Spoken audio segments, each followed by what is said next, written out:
আগামী 29 জানুয়ারি বৃহস্পতিবার রাজশাহীতে বিএনপির ভারপ্রাপ্ত চেয়ারম্যান তারেক রহমানের নেতৃত্বে অনুষ্ঠিতব্য জনসমাবেশ ঘিরে চাঁপাইনবাবগঞ্জ ও নাটোরে ব্যাপক আগ্রহ লক্ষ্য করা যাচ্ছে।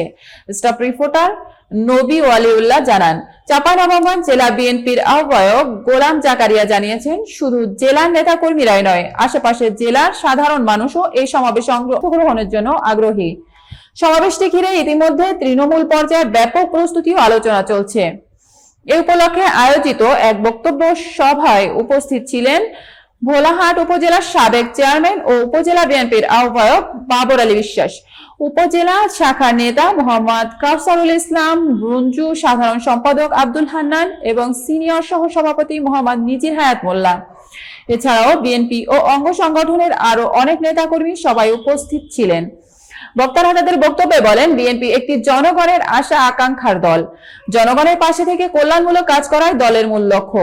এছাড়াও তারা উল্লেখ করেন, আসন্ন জনসমাবেশ জনগণের দাবি দেওয়া ও গণতন্ত্র পুনরুদ্ধারের আন্দোলনে একটি গুরুত্বপূর্ণ মাইলফলক হিসেবে কাজ করবে।